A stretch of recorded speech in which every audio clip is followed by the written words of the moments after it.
Kozhikode convent റോഡിൽ നവജാത ശിശുവിന്റെ മൃതദേഹം കണ്ടെത്തിയിരിക്കുന്നു. പോലീസ് പരിശോധന നടത്തുകയാണ്. അജി കുഞ്ഞുമോൻ കോഴിക്കോട് വിവരങ്ങളുമായി ചേരുകയാണ്. അജി, പറയൂ, എന്താണ് നമുക്ക് ലഭ്യമാകുന്ന ഏറ്റവും പുതിയ വിവരങ്ങൾ? ദിൽന, പ്രാഥമികമായി ലഭിക്കുന്ന വിവരമനുസരിച്ച് നവജാത കുഞ്ഞിന്റെ മൃതദേഹം ഇന്ന് രാത്രിയോടെയാണ്, അതായത് അല്പസമയം മുൻപാണ് ഈ കോൺവെന്റ് റോഡിൽ, കോഴിക്കോട് നഗരഹൃദയത്തോട് ചേർന്നുള്ള കോൺവെന്റ് റോഡിൽ ഉപേക്ഷിക്കപ്പെട്ട നിലയിൽ കണ്ടെത്തിയിരിക്കുന്നത്. ഇത് ഇവിടുത്തെ പ്രദേശവാസികൾ പ്രാഥമികമായി പോലീസിനോട് പറയുന്നതനുസരിച്ച് ഈ പാലക്കാട് രജിസ്ട്രേഷനുള്ള ഒരു ബസ് ഇതിലേക്കൂടെ പോവുകയായിരുന്നു. ആ ബസ് പോയതിനു ശേഷമാണ് ഇത്തരത്തിൽ കുഞ്ഞിന്റെ മൃതദേഹം ഇവിടെ ഉപേക്ഷിക്കപ്പെട്ട നിലയിൽ ഈ സമീപത്തൊരു പള്ളിയുണ്ട്, ചർച്ച് ഓഫ് ഗോഡ് എന്ന് പറഞ്ഞൊരു പള്ളിയുണ്ട്. അപ്പൊ ആ പള്ളിയിലെ ജീവനക്കാർ കാണുന്നത്.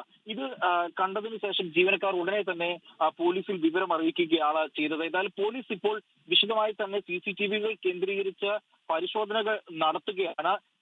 ഈ കുഞ്ഞിന്റെ മൃതദേഹം ആൺകുട്ടിയുടെ ആണോ പെൺകുട്ടിയുടെ ആണോ എന്ന ഈ ഘട്ടത്തിൽ തിരിച്ചറിയാൻ കഴിഞ്ഞിട്ടില്ല. ഫോറൻസിക് വിദഗ്ധരും ഒപ്പം തന്നെ പോലീസും ഈ സംഭവ സ്ഥലത്ത് പരിശോധന ഇപ്പോഴും നടത്തുകയാണ്. ദിൽന. ശരി, അജി കുഞ്ഞുമോനാണ് കോഴിക്കോട് വിവരങ്ങൾ നൽകിയത്. വിശദമായ പരിശോധനയ്ക്ക് ശേഷം മാത്രമേ കൂടുതൽ ഇക്കാര്യത്തിൽ വ്യക്തത വരികയുള്ളൂ.